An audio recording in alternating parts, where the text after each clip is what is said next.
로마서 12장 2절 합독합시다. 너희는 이 세상에 동화되지 말고 오직 너희 생각을 새롭게 함으로 변화를 받아 하나님의 그 선하시고 받으실 만하며 완전하신 뜻이 무엇인지 입증하도록 하라. 어제는 2023년 마지막 날 예배를 드렸고요. 오늘은 2024년 첫 예배를 드립니다. 새해가 시작이 됐습니다. 새해가 되면 마음이 좀 들뜨죠? 뭐 때문에 다들 그럴까? 새로운 기회가 주어졌다는 생각 때문일 것입니다. 그렇습니다. 특별히 우리 그리스도인들은 어렵고 절망적인 상황일지라도 하나님 안에서 새 힘과 새 소망을 가질 수 있기 때문에 더욱 이 새해는 우리에게 특별한 의미를 가지고 있습니다. 그래서 이거는 참 귀한 하나님의 특별한 선물이다라고 생각이 됩니다. 쥐를 가지고 실험을 했습니다. 상자에 놓고 공기랑 다 공급을 해주는데 빛만 완전히 차단을 합니다. 깜깜하게 만들어서 한 줄기의 빛도 없이 상자 안에다가 넣어놓고 있으니까 3분 만에 죽었답니다. 그리고 같은 조건으로 빛을 비추어 주었더니 그 쥐는 36시간을 살았습니다. 학자들이 이거를 연구를 하면서 왜 빛이 없는 쥐가 빨리 죽었을까? 그거는 건강 때문이 아니다. 절망 때문이다 라고 결론을 내렸습니다.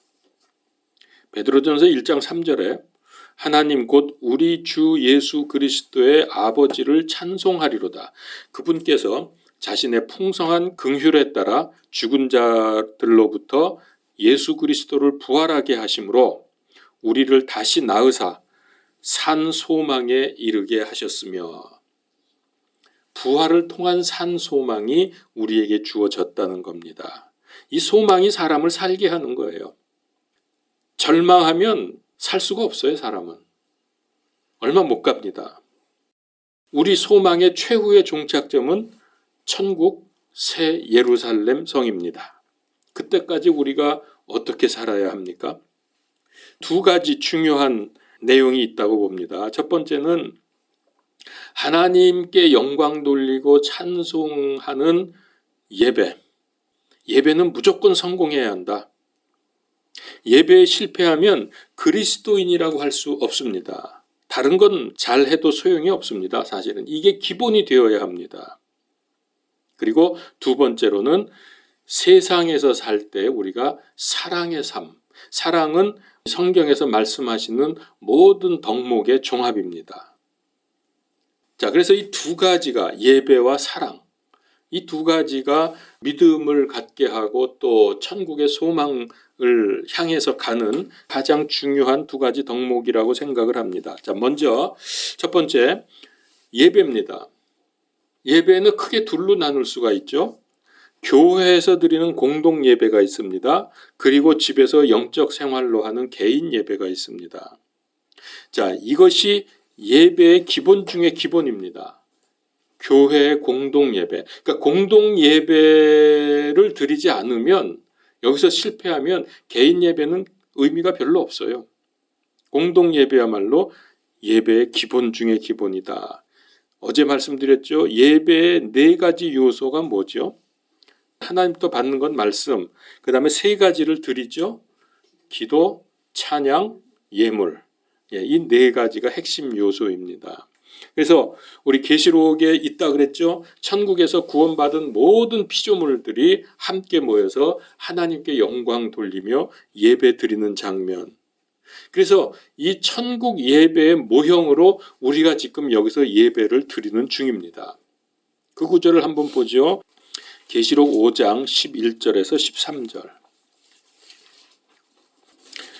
이게 천상 예배거든요. 이거를 우리가 생각하면서 예배를 드려야 합니다. 드리는 것이 맞습니다. 자, 또 내가 보고 왕자와 짐승들과 장로들을 둘러싼 많은 천사들의 음성을 들었는데 그들의 수는 만만이요 천천이더라. 그들이 큰 음성으로 이르되 죽임을 당하신 어린 양께서 권능과 부와 지혜와 힘과 존귀와 영광과 찬송을 받기에 합당하시도다 하더라. 또 내가 들으니 하늘과 땅 위와 땅 아래에 있는 모든 피조물과 바다에 있는 것들과 그것들 안에 있는 모든 것들이 이르되 왕좌에 앉으신 분과 어린 양께 찬송과 존귀와 영광과 권능이 영원 무궁토록 있으리로다 하더라. 이게 천상 예배의 모습이에요. 모든 피조물들이 다 하나님을 찬양하죠. 이것이 하나님 원하시는 바예요. 왜 하나님이 이 피조물들을 만들으셨어요? 왜 멸망당한 우리들을 구원하셨어요? 예, 찬양받고 영광 받으시고. 그러니까 그게 다 예배라니까요. 그러니 우리가 예배에 실패하면 그 의미가 없어요. 우리의 인생이. 이것 때문에 우리가 지어졌다고요. 그리고 구원받았고요.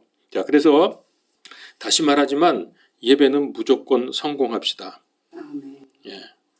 마음을 다해서 드려야 되고 정성을 다해서 드려야 되고 예배 시간을 사모하고 하나님 내 예배를 받아주시옵소서.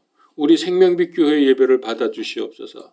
우리가 예배 드릴 때에 주님 영광 받으시고 우리에게 은혜 베풀어 주옵소서. 이런 기도와 간절한 마음을 가지고 주 앞에 나와서 예배 드릴 때에 그 예배가 성공하는 겁니다. 그래서 여러분 제가 전에 좀 몇 번 말씀드렸지만은 늘 그렇지만은 토요일이 되면 내일 주일 예배 드리는 거를 준비하고 마음가짐도 준비하고 또 여러 가지 뭐 옷이나 필요한 것들 또 준비물들 가져가야 돼 이런 거 다 미리미리 해서 딱 갖추고 그리고서 예배를 나와서 한번 드려보세요. 마음이 달라요. 하나님께서 이 예배를 받으시는구나. 지금 이 자리에 계시는구나. 이게 느껴진다니까요. 준비된 마음으로 오면은. 근데 그냥 오잖아요. 아무 생각 없이. 주일 됐으니까 가자. 그러고 그냥 터벅터벅 왔잖아요. 그거 별로 예배가 은혜도 없고 의미도 없어요. 그러니까 이 은혜를 놓치는 게 얼마나 큰 손해인지 몰라요. 이 예배를 우리가 성공할 때에 우리의 인생이 새로워지고 하나님의 은혜를 누리게 되고 기도도 응답받을 것이고 이게 기본이 된다니까요. 자, 그래서 예배를 무조건 성공하자. 그리고 이제 개인 예배입니다. 다른 말로 하면 이게 우리가 가장 많이 말하는 영적 생활입니다. 개인 예배. 이거는 삶에 해당이 되는 얘기입니다. 삶. 우리의 삶에 해당이 되는 건데요. 여기서는 물론 이제 예물은 공동 예배 때 우리가 드리니까 개인 예배로 영적 생활할 때는 말씀과 기도와 찬송이 되겠죠. 그 어느 유명한 분이 이런 말을 했어요. 그리스도인의 삶은 예배적인 삶이어야 한다. 그러니까 우리가 사는 모든 이 순간, 모든 삶이 다 하나님 앞에 드려지는 예배가 되어야 한다는 뜻입니다. 하나님 앞에서 살아야 되고 지금 하나님께 드려진다. 하나님께서 나를 보고 계시고 나와 함께 하신다라고 하는 이런 의식을 가지고 살라는 겁니다. 그게 예배적인 삶입니다. 세상에 살면서 우리가 늘 말씀으로 살아가고 하나님과 교제하면서 하나님 앞에서 사는 삶, 그러려면은 우리가 이 개인 예배, 영적 생활을 반드시 해야 합니다. 이게 안 되면 삶이 안 되는 거고 의미가 없어집니다. 우리의 인생이. 그러니까 이제 그런 사람들이 주로 불신자 같은 삶을 살게 되는 거예요. 교회만 나와서 이제 예배 참가했다가 돌아가면 또 세상에서는 그냥 불신자가 되는 거예요. 그리고 복음에 관한 얘기를 하잖아요. 영적인 이야기를 나누잖아요. 그럼 되게 생소하게 느껴져, 그런 사람은. 그거 반대할 수도 없고 그런데 영 생소하게 느껴진다니까. 그러면 안 돼요. 우리가 영적인 삶을 살아야죠. 자, 그래서 제가 먼저 개인적인 예배에서 제일 먼저는 말씀 생활입니다. 이건 뭐 강조할 필요가 없죠. 너무나 강조가 되었으니까. 말씀을 읽고 묵상하고 또 암송을 합시다. 크리스찬의 삶은 마치 물에 떠 있는 기름과 같습니다. 물에다가 기름을 떨어뜨리면 섞이지 않지만은 둘은 붙어 있어요. 마치 그것과 같습니다. 우리가 세상 안에서 살고 있지만 세상과 동화가 되면 안 된다는 거예요. 섞이면 안 되는 거예요. 오늘 그 본문 말씀 아닙니까? 너희는 이 세상에 동화되지 말고 그랬잖아요. 동화되지 말고 오직 너희 생각을 새롭게 함으로 변화를 받아 하나님의 그 선하시고 받으실 만하며 완전하신 뜻이 무엇인지 입증하도록 하라. 내 삶을 통해서 이런 하나님의 뜻을 입증하라는 거예요. 세상과 동화되지 말고 순간마다 말씀 생각하고 하나님 생각하면서 세상의 죄와 악과 유혹에 섞이면 안 됩니다. 그래서 여러분의 삶의 주도권을 무엇이 갖고 있습니까? 여러분들의 생각이 여러분들의 삶을 이끌어갑니까? 여러분들의 육신적인 생각입니까? 어떤 겁니까? 하나님의 말씀이 우리 삶의 주도권을 가지게 하라. 그래서 우리가 영적 생활하는 거예요. 말씀 생활하는 거고. 우리 인간은 영혼, 육으로 구성되어 있죠. 물론 중심은 혼이지만은 그러나 우리의 혼을 영이 이끌게 해야 그게 영적인 삶입니다. 정확히 말하면 우리 영 안에 계신 성령님께서 내 인생을 주도하게 하라. 근데 우리의 영이 살아야죠. 영이 살아있어야 힘이 있고 영을 통해서 하나님과 교제하면서 우리가 영적인 생활을 하게 될 텐데 영의 양식을 먹어야 되지 않습니까? 영의 양식. 우리 육체도 육의 양식을 먹지 않으면 죽는 것처럼 영도 영의 양식을 계속 먹어야 합니다. 그래서 말씀하시기를 마태복음 4장 4절에 사람이 빵으로만 살 것이 아니요 하나님의 입에서 나오는 모든 말씀으로 살 것이니라. 이 말씀으로 우리는 사는 거예요. 그래서 2024년 우리가 말씀 읽기를 다시 개인적으로도 했지만은 작년에는 금년에는 다 같이 보조 맞춰가면서 말씀에 우리가 올인해보자. 그때 성령님께서 나를 이끌어 가실 것입니다. 그러면 최고로 성공하는 인생이 됩니다. 왜 이걸 안 해요? 왜 이걸 못 해요? 없는 돈 헌금하라고 뭐 어디처럼 공가를 쳐요? 고생을 하라 그래요. 따뜻한 방에서 또 여름에는 시원하게 선풍기 에어컨 틀어놓고 성경 말씀 읽으시라고. 그래서 이제 우리가 이렇게 되면은 정말로 말씀 붙들고 물론 우리가 뭐 늘 말씀만 생각하지는 못하죠. 어느새 딴 생각하고 잊어버리고 그러다가 또 생각 아차 그러면 또 다시 말씀 생각하고 또 암송도 하고 묵상도 하고 오늘 아침에 읽었던 말씀이 뭐였지? 그중에 내가 어떤 게 내 마음에 들어왔지? 그러면서 그거 묵상하고 이러면서 일상생활을 하는 거죠. 인생이 달라진다니까요. 제대로 안 하니까 우리에게 변화가 없는 거지. 그저 늘 이거는 안 돼. 당연히 안 될 걸로 결론을 내려버리고 있으니까 안 되는 거예요. 말씀 생활을 제대로 하면 된다니까요. 그 다음에 두 번째는 기도잖아요. 예배 요소의 기도. 기도는 보통 하나님과의 교제 혹은 영의 호흡 이렇게 말합니다. 그렇습니다. 그럼 우리 기도를 어떻게 할 것입니까? 기도에 관한 여러 가지 필요한 자세 또 마음가짐 이런 것들이 있지만은 두 구절만 말씀을 드리겠습니다. 데살로니가전서 5장 17절에 보면은 쉬지 말고 기도하라 그랬어요. 쉬지 말고 기도하라.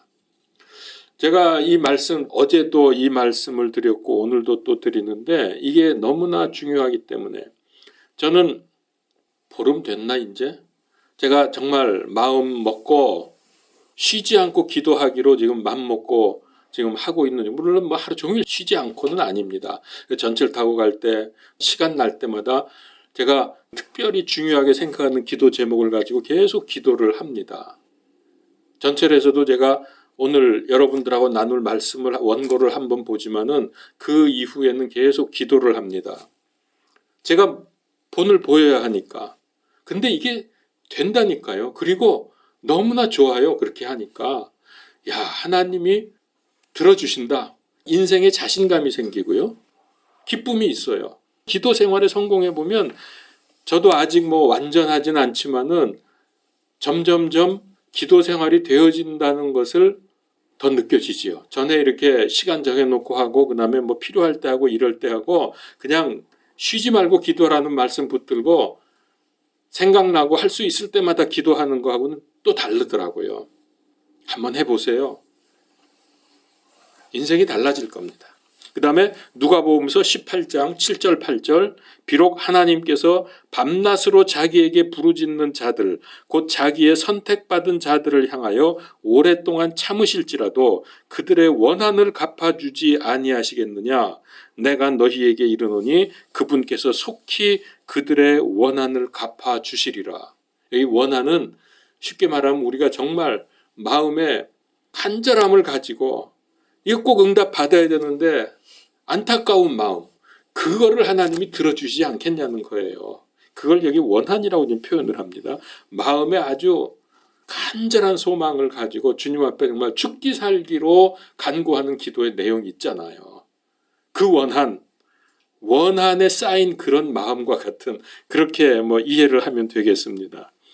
그러니까 오랫동안 참으실지라도 갚아주시지 않겠느냐 했거든요. 때로는 이게 하나님의 계획 속에서 좀 길어질 수가 있어요. 기도를 오래 해야 될 때가 있어요. 상관없어요. 갚아주신다고 하셨거든. 응답 주신다고 하셨거든요. 여러분, 남편 미워하지 마십시오. 불쌍히 여기십시오. 자식들, 부모님들 예수님 믿고 구원받도록 결사적으로 기도해 보십시오. 이거 우리의 원한입니다. 원한이 될 수 있는 거예요. 이런 것들. 우리 가족 중에 안 믿는 사람 어떻게 해요, 이거? 이때 우리가 그렇게 기도하는 거예요. 쉬지 말고 기도하고 원한에 찬 마음처럼 그렇게 기도하자는 거예요. 근데 디모데전서 5장 8절에 보면 이런 말씀이 있어요. 만일 누군가가 자기 친척, 특별히 자기 가족을 돌보지 않는다면 그는 믿음을 부인하는 자요 불신자보다 더 나쁜 자니라. 자기 가족을 돌보지 않으면 불신자보다 더 나쁜 니은이라 그랬어요. 일단 우리 가족 중에 믿지 않는 사람들 위해서 원한을 품고 기도합시다. 기도할 제목이 얼마나 많습니까? 기도할 게 없어서 못하는 건 아니죠. 우리가 안 해서 문제지. 개인적인 문제, 가정, 또 가정복음화, 우리 교회, 또 이 땅의 교회들, 나라 위해서 기도하고 또 4월 10일 총선 위해서도 기도하시고 기도할 거는 너무 많아요. 그건 막 기도하시는 거예요.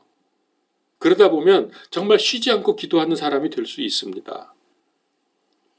근데 그렇게 기도하잖아요. 자신감이 생겨. 점점 자신감이 생겨요.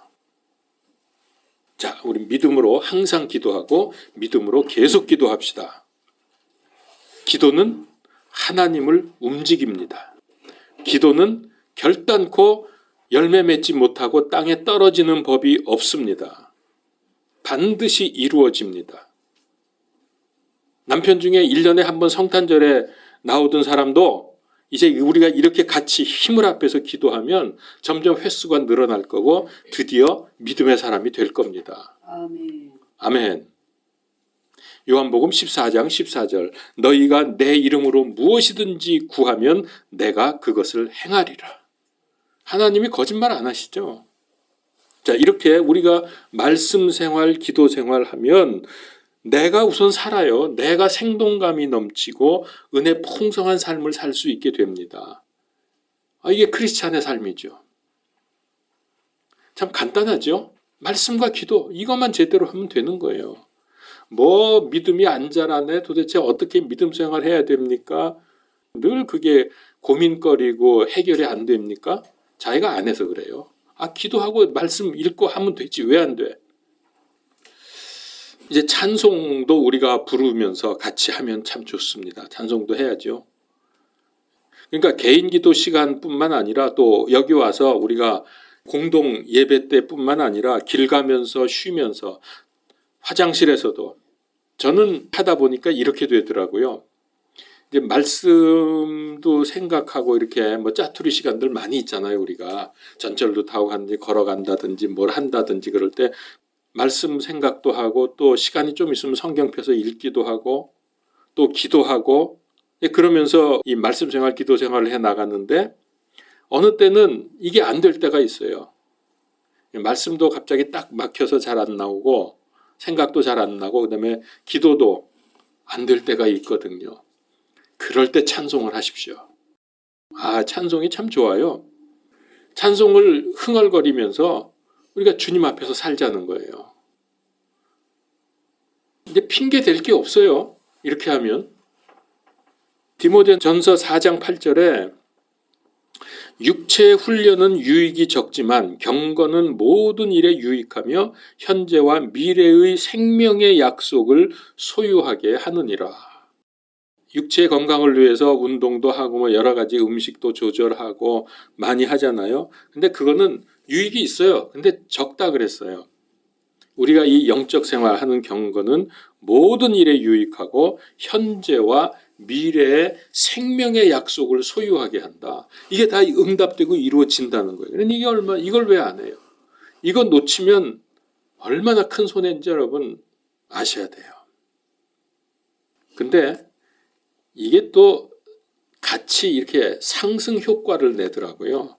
영적 생활이 잘 되면 생동감이 있고 힘이 생기니까 또 운동도 오늘은 힘들어서 그만둘까? 오늘은 좀 쉬지. 밖에 나가려는데 뭐가 부슬부슬 비 오고 그러면은 오늘은 좀 집에 있지. 전에는 그러다가 말씀 생활, 기도 생활이 되니까 힘이 나잖아요. 하게 돼요 또 운동. 그러니까는 이 둘이 상승 효과를 나타내는 것을 느낄 수 있습니다. 그래서 영적 생활의 성공을 우리가 하는 것이 이것보다 더 중요한 건 없다. 내 인생에서. 이것보다 먼저 해야 될 것은 없다. 꼭 그렇게 여러분 생각하시고 이제 그러면서 우리가 어떻게 이 세상에서 살 것이냐. 그게 사랑의 삶, 사랑의 실천. 근데 영적 생활이 되면 이게 돼요. 전에는 누구 사랑하려고 해도 안 되고 그런 생각도 안 들고 내가 먼저지 이런 식의 사고를 가졌다가도 영적 생활이 제대로 되기 시작하면 이 생각이 바뀝니다. 사랑이 올라와요. 내 마음속에서. 여러분 꼭 이거를 경험할 수 우리 있도록 합시다. 우리 가족들을 비롯해서 만나는 사람들 모두 또 관계되는 사람 모두들 그리스도의 사랑으로 대하는 겁니다. 요한일서 3장 18절 나의 어린 자녀들아 우리가 말과 혀로만 사랑하지 말고 오직 행함과 진실함으로 하자. 우리는 말과 혀로만 할 때가 얼마나 많습니까? 맘먹고 사람들을 사랑하는 눈으로 바라보고 사랑을 베풀려고 하면 점점 되어집니다. 그게 사랑의 사람이 되는 겁니다. 그게 또 왜 되느냐? 성경 말씀이니까. 그건 될 수밖에 없는 거예요. 내가 안 해서 그렇지. 자, 아주 중요한 말씀이 있습니다. 자, 성경을 찾습니다. 요한복음서 13장 34절에서 35절. 내가 새 명령을 너희에게 주노니 너희는 서로 사랑하라. 내가 너희를 사랑한 것 같이 너희도 서로 사랑하라. 너희가 서로 사랑하면 이로써 모든 사람이 너희가 뭐인 줄 알리라? 내 제자인 줄 알리라. 이거 하나님이 영광 받으시는 겁니다. 이게 세상 사람들이 저 사람은 정말 예수님의 제자답다. 그렇게 딱 느껴지는 순간 하나님이 영광 받으세요. 왜? 나를 통해서 그리스도가 드러나고 표현이 되기 때문에. 세상 사람들에게 내가 그리스도임을 증명하고 그리스도를 보여주는 방법이 사랑입니다. 사랑은 성경에서 말씀하시는 그리스도인의 모든 덕목을 다 포함합니다. 결심하고 한번 해봅시다. 그러면 인생이 달라집니다. 사랑하려면 사실 희생이 필요하죠. 주고 베풀고 나누는 거죠. 사랑하고 나면 여러분 손해만 봅니까? 아니에요. 그러면 여러분 큰 이익을 봅니다. 하나님께서 몇 배로 갚아주십니다. 저는 이런 거 많이 경험했어요.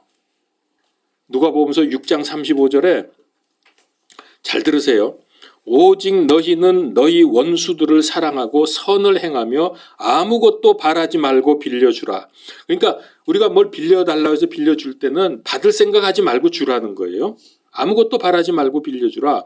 그러면 너희 보상이 클 것이요 또 너희가 가장 높은 이의 아이들이 되리니 그분께서는 감사하지 아니하는 자와 악한 자에게 친절하시니라.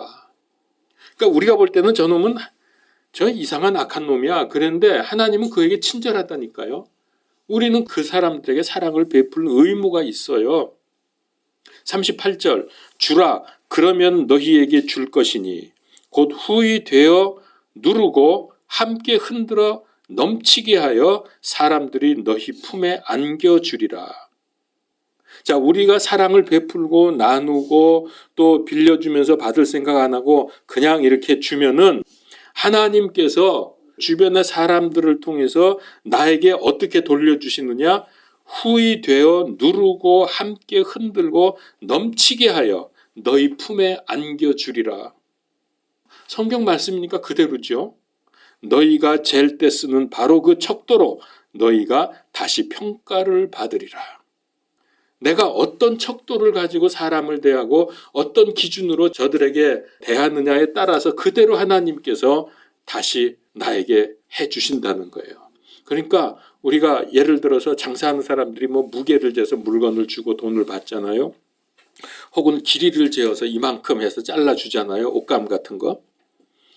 이 장사하는 사람 중에 그 속이는 사람들이 있어요. 저울추를 무겁게 해가지고 많이 나가는 것처럼. 또 어떤 사람은 자도 이렇게 재면서 슬쩍 좀 빼가지고 만지는 척하면서 더 짧게 주고 이런단 말이에요. 하나님께서 그거 다 보고 계세요. 그거 그대로 갚아주신다고 말씀하셨잖아요. 만약에 우리가 그 사람에게 줘야 되는데 더 풍성하게 주고 이만큼 주면 되는데 그거보다 더 나누어 주고 이러면 하나님이 그거 다 보고 계십니다. 그거 이상으로 몇 배로 흔들어 넘치고 누르고 그렇게 해서 너희 품에 안겨줄 거라고 말씀하셨잖아요. 성경에 있잖아요. 세상에 살다 보면 약속하고 지키지 않는 사람들이 있습니다. 그건 이제 우리 보통 뭐 뒤통수 맞는다 그러죠. 그런 사람들. 그런 사람들은 결국은 인정받지 못하고 당장은 자기 유익을 챙길지 몰라도 결국은 인정받지 못하고 왕따 당합니다. 신용이 없어지죠. 세상에서 살기 힘들어집니다. 하나님 앞에서는 더욱 그렇습니다. 자, 우리가 예배드리죠. 그래 놓고 은혜 받고서 이제는 나도 나누며 베풀며 살아야지 라고 생각을 해놓고 나가서 그렇게 안 살아. 다 그냥 깨끗이 날려버려. 그런 생각은. 그렇게 해서 하나님을 기쁘시게 하지 못하고 또 하나님께 영광도 돌리지 못하고 말씀 읽으라니까 읽긴 읽었는데 그냥 읽은 걸로 끝. 세상에서 그렇게 살지를 못하고 뭐 그런 사람들. 기도는 해놓고 기도의 내용대로 살지 않는 사람들. 이런 사람들이 어떤 사람들이냐? 세상 사람들로 치면은 약속하고 지키지 않는 사람들이에요. 하나님은 중심을 보십니다. 그런 사람은 하나님을 망령되이 일컫는 사람입니다. 하나님 부르고 하나님께 뭐 이것저것 다 해놓고 영 딴짓 하잖아요. 그 하나님 망령되이 부르는 사람이죠. 뭐로 예배드리고 왜 기도하고 왜 했어요? 물론 다 그대로 할 수는 없지만은 중심을 보시는 하나님께서 우리를 다 보고 계시니까 우리는 그분 앞에서 부끄럽지 않게 살아야죠. 사람이 아니라 하나님 앞에서 살아야 된다고요. 여러분 밥은 제때 먹죠. 제때 안 먹으면 배고파서 열심히 먹죠. 한 끼 굶으면 허겁지겁 먹죠. 근데 왜 영의 양식은 제대로 안 먹어요? 왜 사랑의 실천은 자꾸 미루어요? 밥은 딥다 먹으면서. 오늘 말씀을 핵심적인 한 구절씩으로 정리를 하겠습니다. 이 마음에 새깁시다. 예배, 말씀, 기도, 사랑의 실천. 자, 첫 번째는 예배. 예배에서 다 중요하지만 성경은 우리가 꼭 기억하고 명심해야 될 예배에 관한 말씀 요한복음서 4장 24절. 하나님은 영이시니 그분께 경배하는 자들이 반드시 영과 진리로 그분께 경배할지니라. 영과 진리로 경배하라 그랬어요. 예배드리라 그랬어요. 내 영이 살아 있어야 영으로 예배를 드리지. 영이 죽어 있으면 우리 여기 와서 앉아 있어도 뭘로 예배 드려요? 육으로 예배 드려, 혼으로 예배 드려. 그거는 예배가 아니에요. 내가 영이 살아야 돼요. 그리고 진리로. 진리는 무엇입니까? 말씀. 예수 그리스도 말씀.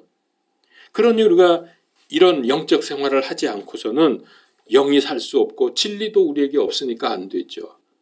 그래서 예배가 모든 것의 기준이고 기본입니다. 예배에 성공하자는 거예요. 그러면 거기에 요소로서 말씀이 있었죠. 아까 마태복음 4장 4절 사람이 빵으로만 살 것이 아니요 하나님 입에서 나오는 모든 말씀으로 살 것이니라. 여러분 이 말씀 기억하십시다. 그 다음에 기도는 어떻게 해야 될 거냐. 수많은 기도에 관한 말씀이 있지만 데살로니가전서 5장 17절 쉬지 말고 기도하라. 그 다음에 사랑의 실천 요한복음 13장 35절 너희가 서로 사랑하면 이로써 모든 사람이 너희가 내 제자인 줄 알리라. 이렇게 되면 얼마나 좋겠어요. 이거 좀 하자고요. 우리 이렇게. 자, 말씀드린 내용이 여러분 절대로 불가능하지 않습니다. 사람이 어떻게 성경대로 살 수 있겠어? 마귀의 속삭임에 귀를 기울이지 마십시오. 할 수 있습니다. 됩니다. 결심하시고 실천할 때 성령님의 도우심을 경험하게 될 것입니다. 올해 이제 연말이 되었을 때, 올해가 이제 첫날인데 연말, 올해 12월 마지막이 되었을 때에 또 그리스도의 심판석에 섰을 때에 후회하지 않게 우리에게 주신 이 기회의 삶을 살아갑시다. 나중에 또 후회해서 껄껄하지 말고 이럴 걸 저럴 걸 하지 말고 이번에는 시작부터 잘합시다. 네, 기도하겠습니다. 하나님, 오늘 이제 새해 첫날 우리가 이 한 해 그리고 우리의 남은 생애 동안 어떻게 살아야 할지 말씀을 주셨는데 예배, 영적 생활, 사랑의 실천 성공하게 하여 주시옵소서. 말로만이 아니라 삶으로 행함으로 감당하게 하여 주시옵소서. 예수 그리스도 이름으로 기도하옵나이다. 아멘.